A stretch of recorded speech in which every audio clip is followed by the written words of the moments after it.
of entertainment, current events, and Hollywood.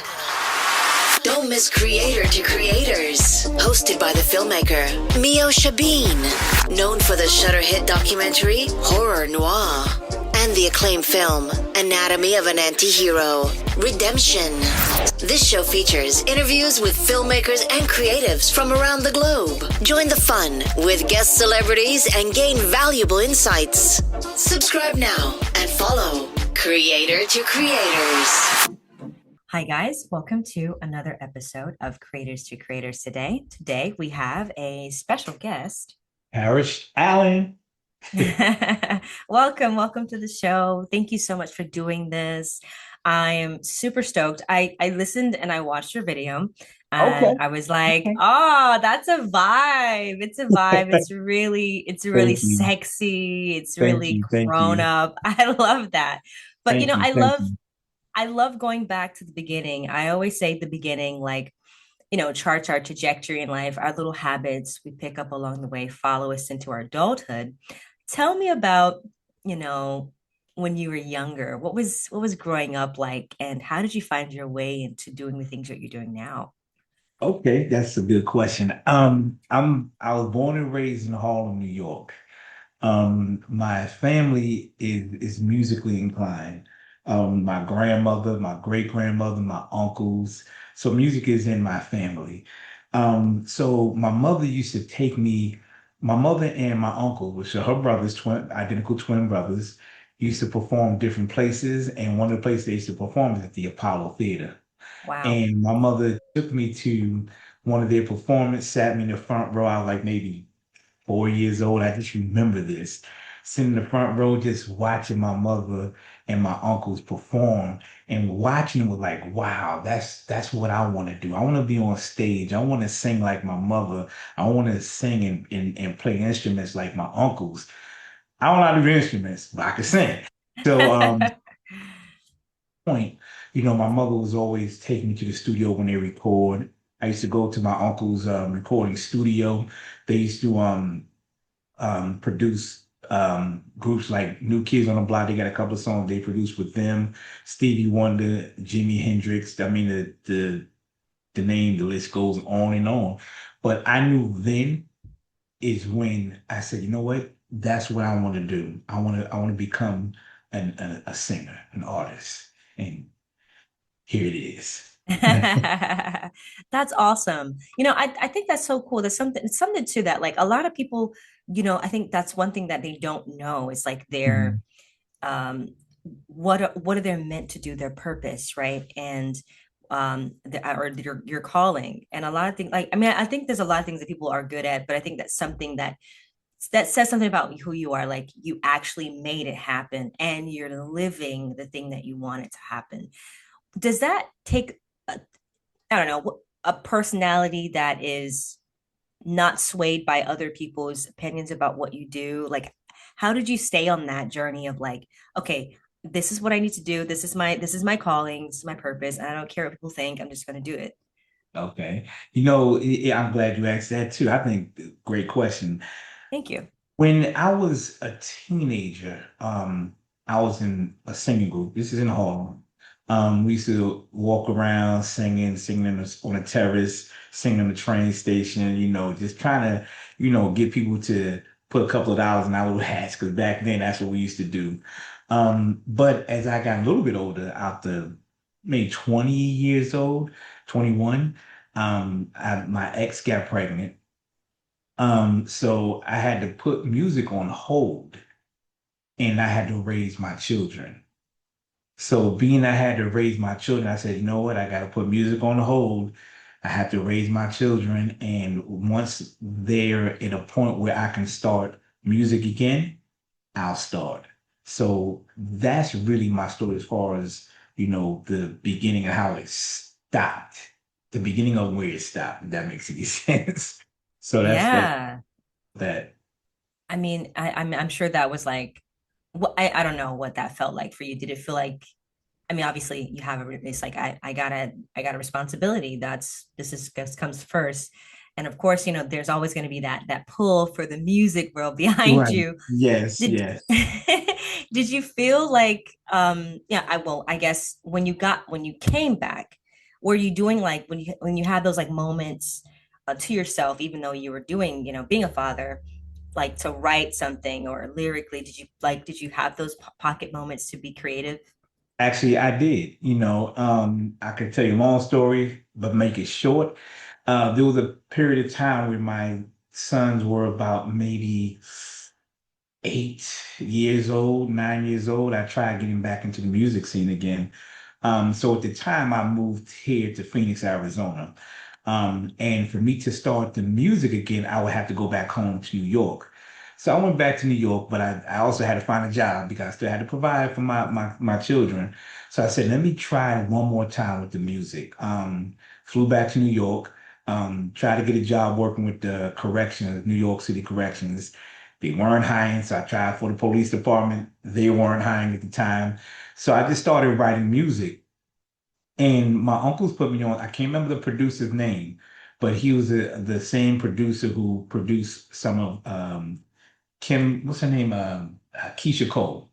Keisha I Cole's love, first. yeah, Keisha. So there was a song, there was a couple of tracks that he gave. I wish I could remember that producer's name, but he gave me a couple of tracks. He said, if you could write some songs to these tracks, I could put you on. So there was a song on Keisha Cole's first album named titled Superstar. And I wrote lyrics for that song, but I didn't get a chance to turn it in because right when I was at that point, getting ready to get back into the music again, my ex calls me up and said, hey, look, you need to come back out here to Arizona to help me raise these two kids that have twins. Because this is hard for me. I can't do it no more. And my uncle Parrish, you better not leave. You have an opportunity to make it. Don't leave. You got an opportunity. And I said, I can't do it. I have to take care of my children. So I had to fly back to Arizona, raise my kids. And that was the part where I got back into it, but was taken out again. So I figured, God was saying, it's not your time yet, Parrish. This is not it. So I went back into working Wow. and raising my children. Wow. I mean, that's admirable. I mean, most people wouldn't have been like, I'm gonna choose a career. But the fact that, I think that's too is like you said, I love what you said, is that, God's gonna see that, and honor that. And it's interesting how, sometimes it feels in the moment like, oh no, I'm like completely walking away to do something, but it's like what you're doing is honorable and it's amazing. A lot of people wouldn't do it. Oh, you're right. So You're right. kudos to you. Thank you. Absolutely. Thank you. Um, your album is titled, I Am Parrish, right? What part of yourself did you feel most, I don't know, compelled to finally introduce to the world, to this particular project? Like what did you feel making this album? I felt like I felt good. I felt like maybe I could bring that R&B back that we had back in like 2000 to 2015, 16, around in there, when it was fun to listen to, when you can just push play and enjoy the moment with your wife or with your husband or just with your significant other. And, I just wanted to bring that back. So when I did it, believe it or not, with this though with I Am Parrish, because I have two albums out. I Am Parrish and the one that I just recently released, which is After Hours. But I Am Parrish was my freshman album, because I was really trying to not only feel who I am and what I can really do, but to see if I can get that back into the groove of things, really. So believe it or not, I didn't write anything on that album. It was Wow. my nephew actually wrote and produced that whole album. So, It's but how incredible. we worked, yeah, how we worked was he would say, you know what? What do you want to write about? Or what do you want the song to be about? And I would say, you know what? Let's write a song about love. Let's write a song about driving in a car.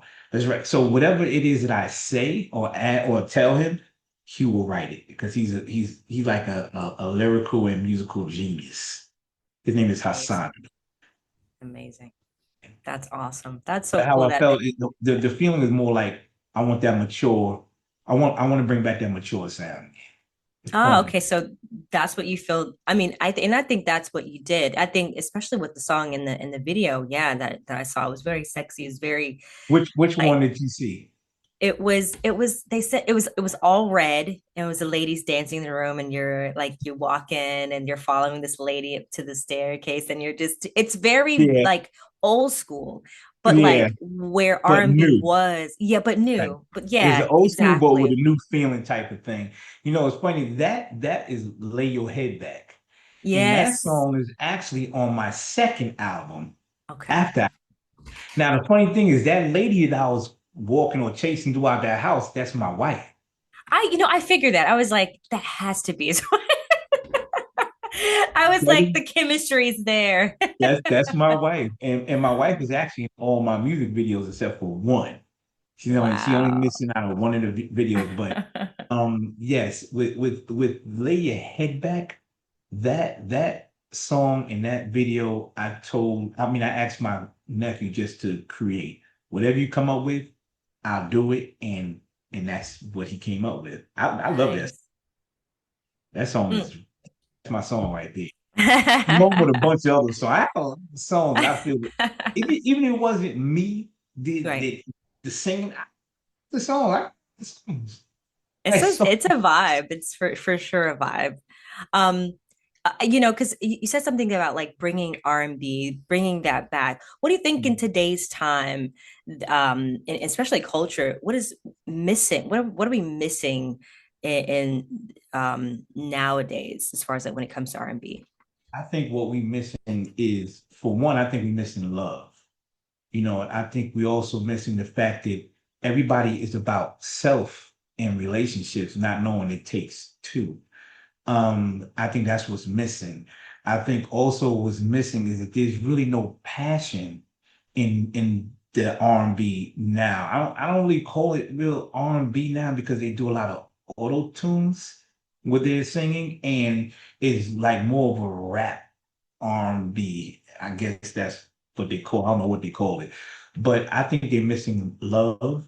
I think they're missing the connection with life. To be honest with you, and also the number one thing that I think that they're missing is putting God into their life first and asking God, guide me on what I should really talk about, what I should really sing about, what passion what can I do or what can I bring to the world for them to love me? And I think they're missing that. It's like they don't have that guidance anymore. So they're missing the love. The love is the number one thing. Love and compassion and just not just being about themselves, just being about, you know, love, just being about, one another. And I think that's what's missing in the R&B now. But then again, they're pretty young now. I'm not young. So the youngsters don't really understand it. But if you're like 40 and up, you should have an idea of what I'm talking about. Right. No, and that's very important, like putting God, in the forefront of anything, right? In You all should your do. ways, acknowledge him, he'll direct your path. Absolutely true. It's interesting because um in especially the music world nowadays, it feels like you said it's a lot of young people and it's very rap centered and Right. it's very fast. Do you Yeah. feel like nowadays how we consume music, we don't like I guess universally how we consume music, it's definitely easier to nowadays to connect with people through streaming, and you can be somewhere across the world and someone can connect to your music. But also, do you feel like it's harder for artists, especially indie artists, to get their name out there because you're also competing against bigger names as well on the Billboard charts? And that's a good question. It is hard for artists like myself to get out there and to get heard. Of course, you got the big names, they're already in there, so they're good to go. But I've learned that in order to get to the next level as an artist, you actually have to spend money.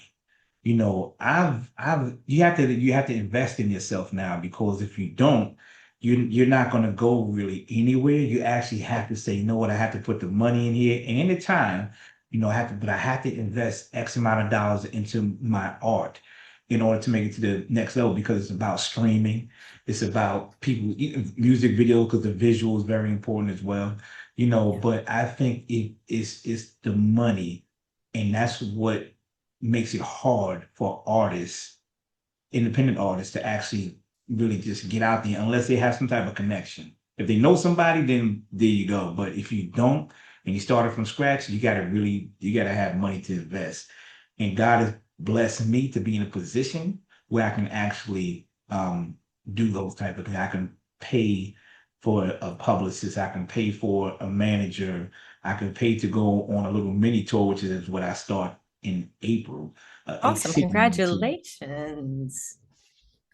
That's So exciting. thank you. I'm a little ahead of the game because once again I've been blessed to be financially able to do it because I'm also an entrepreneur. My wife and I own group homes in Arizona and we have like 17 locations.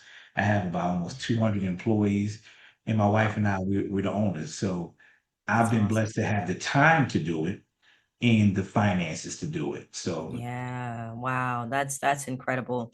I yeah. think that's something I'm learning too, and what I hear a lot of entrepreneurs say is that you it's basically having multiple streams of income so that you can be able to put it back into your business to grow it. And then that's a very important thing. I think a lot of people, especially in this music world, they get into it and you hear about the 360 deals, you hear about those deals that they get in these Mhm. bad situations where the big, you know, uh, people are just taking advantage of artists. No, And then you yeah, look at your art, your money, and you're like, I don't have anything left. yeah, no, and that's 100% correct. But I think the great thing about what I'm doing is that I'm so happy, and once again, I'm always feeling like I'm blessed, because I'm able to financially do things, number one. Number two, I'm not looking to do this to get rich. And I think that's what other artists are trying to do, is they're doing it because they want to be rich and famous. I just want to do it because this was a passion of mine when I was younger, and I had to stop to raise my children. So now I'm in a position where I can actually, hey, you know what? I can actually do what I wanted to do when I was younger. So here I am.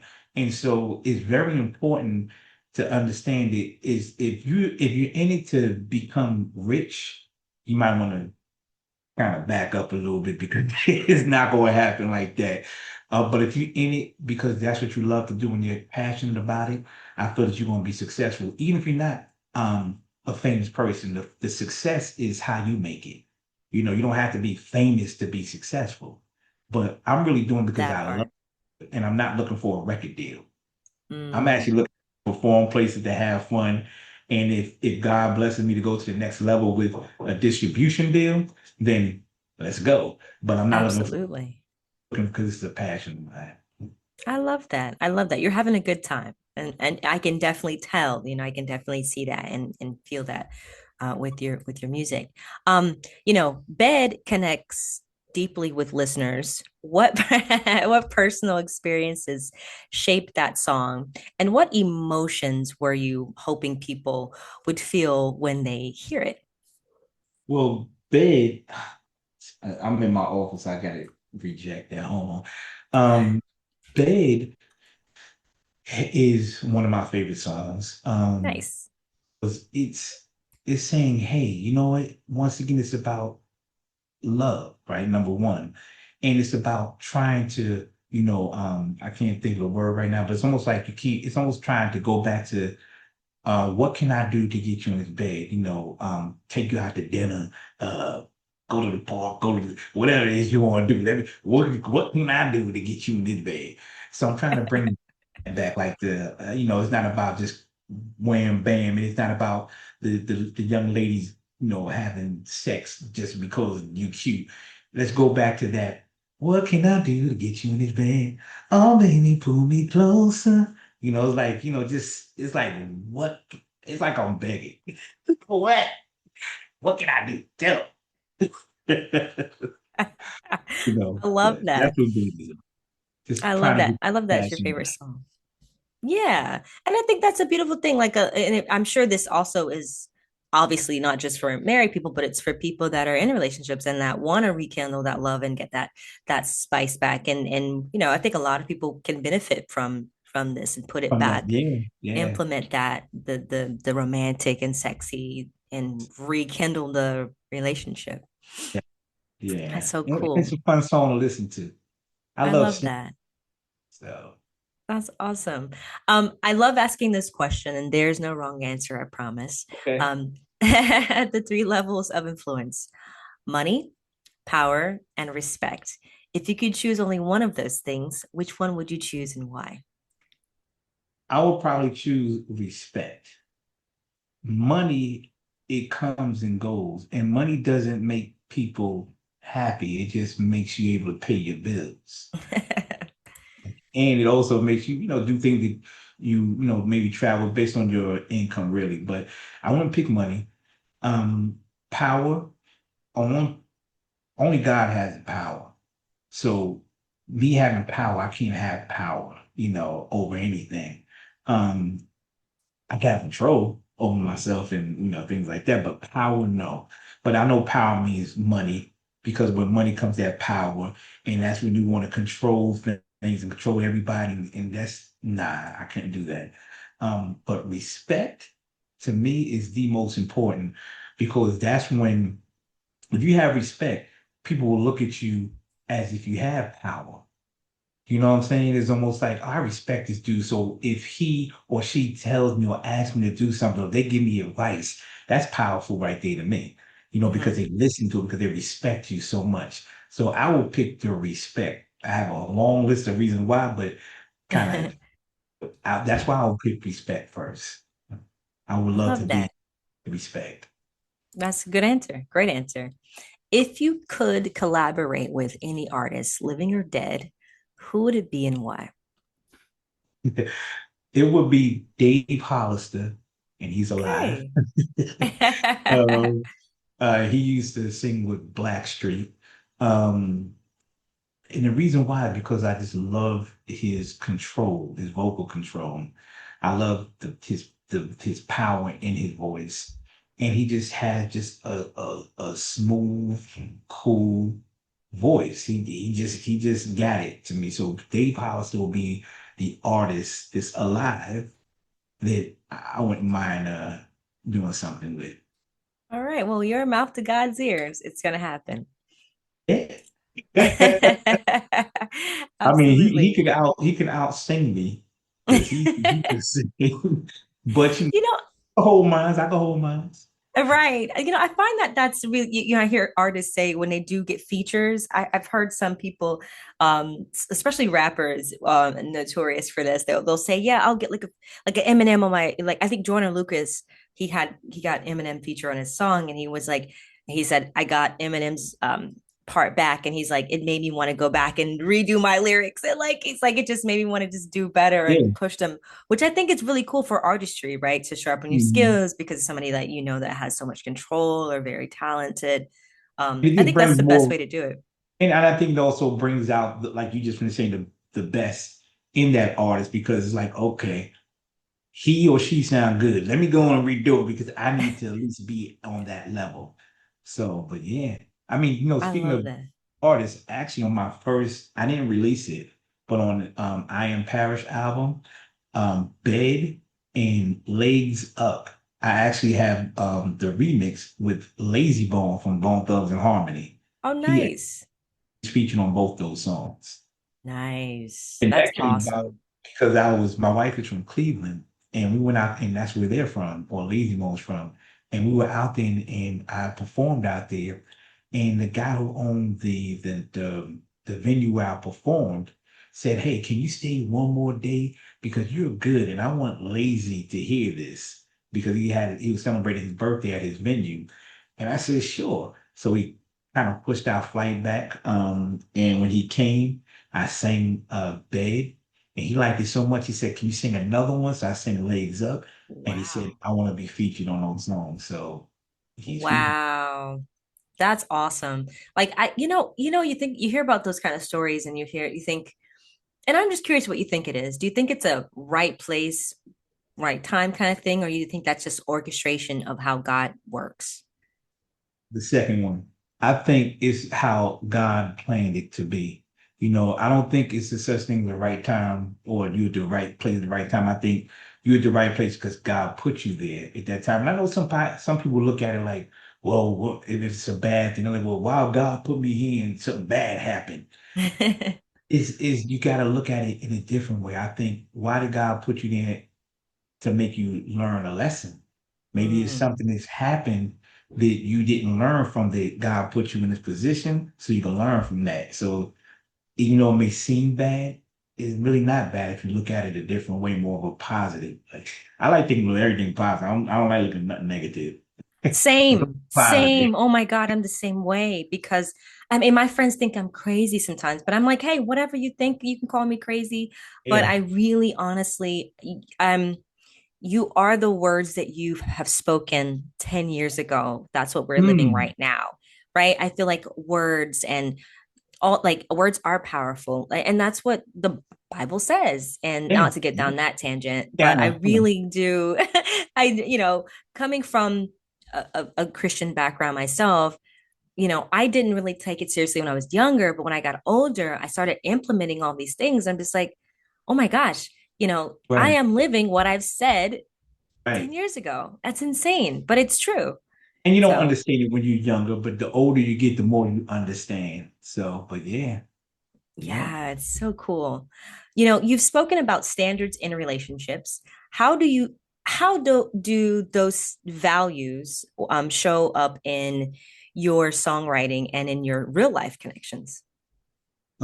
Actually, with my real life, my wife and I, we've been together. It'll be 10 years, in Awesome.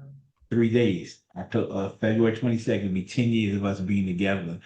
And we actually met on Plenty of Fish. It's a dating website. I've heard of it.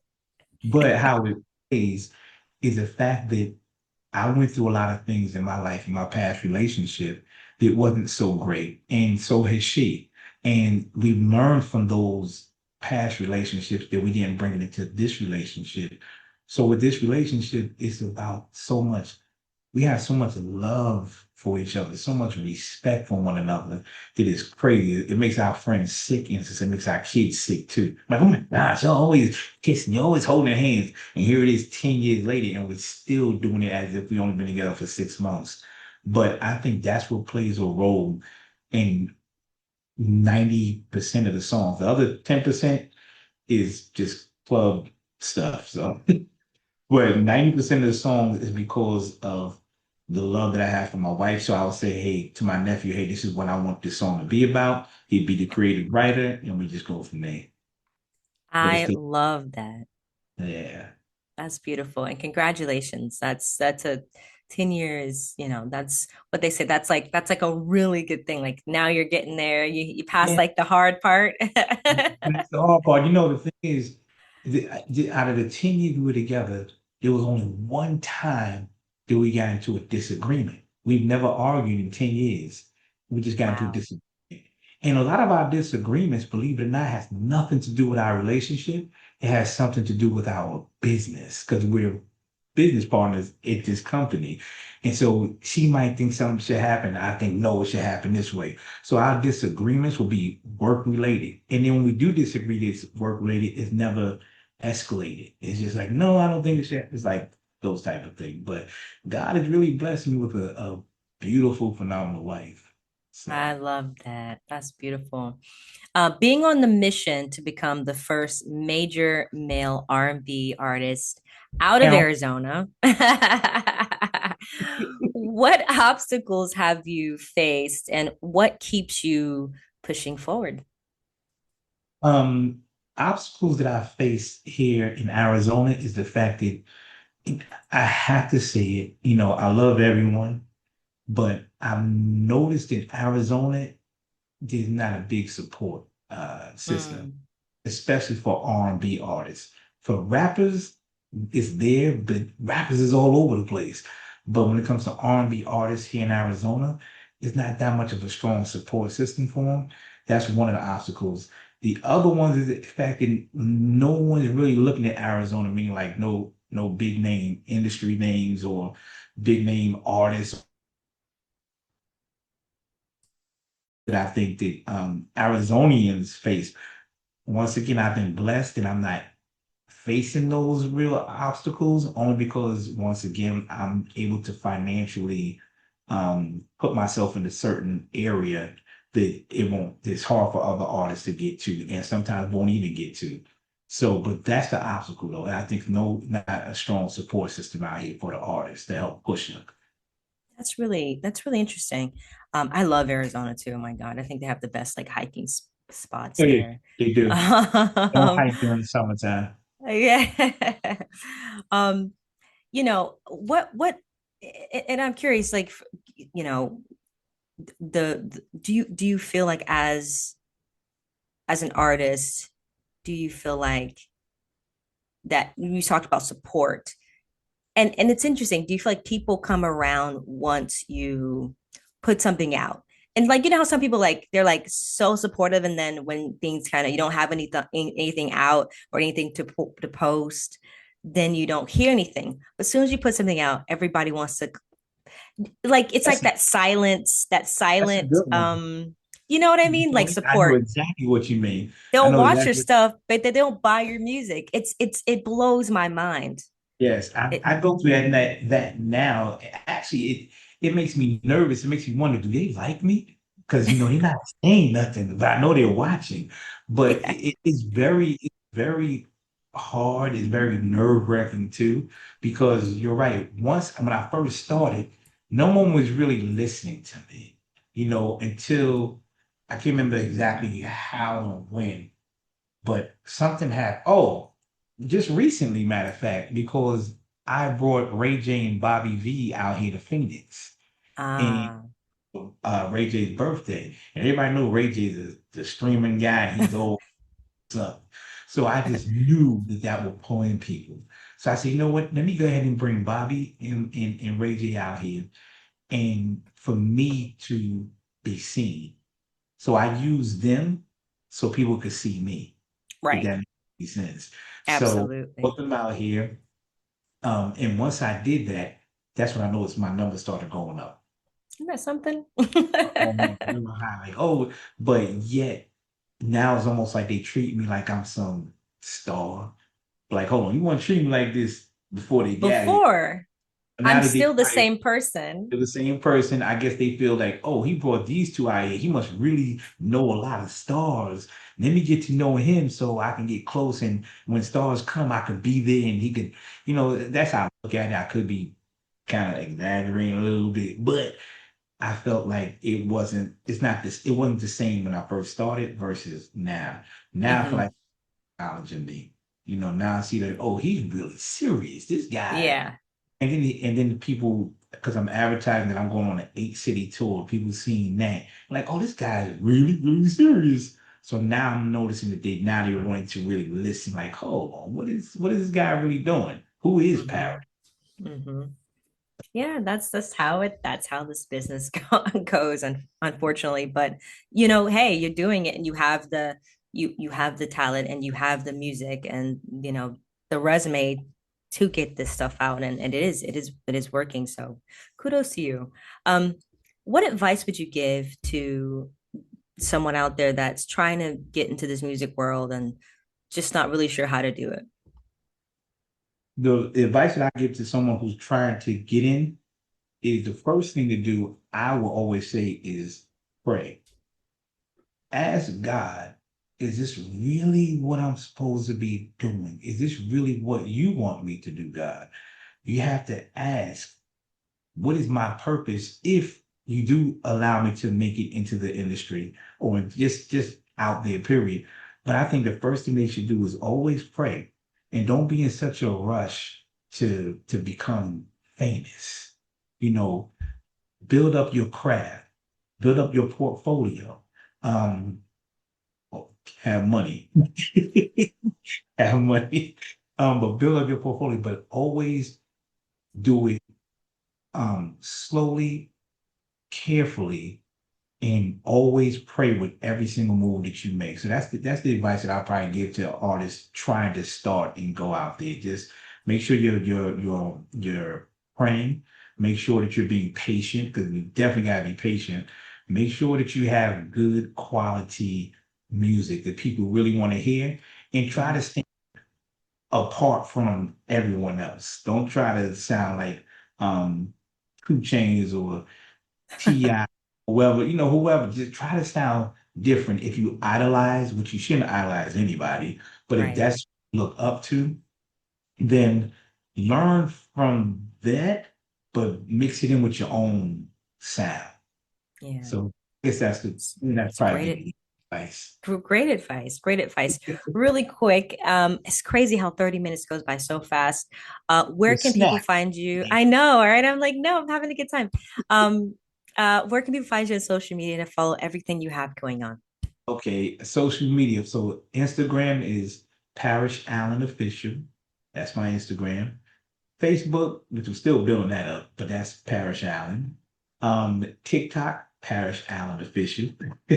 And on YouTube, it's The Real Parrish Allen. All right. All right. Thank you so much. It was a pleasure having you on. Thank you so much for sharing your journey with us. Come back anytime. Thank And you for inviting me. I definitely appreciate you. awesome. Awesome. And thank you all for listening. And always remember to live, love, laugh. We'll see you guys next time. Bye See you next time. Bye. bye.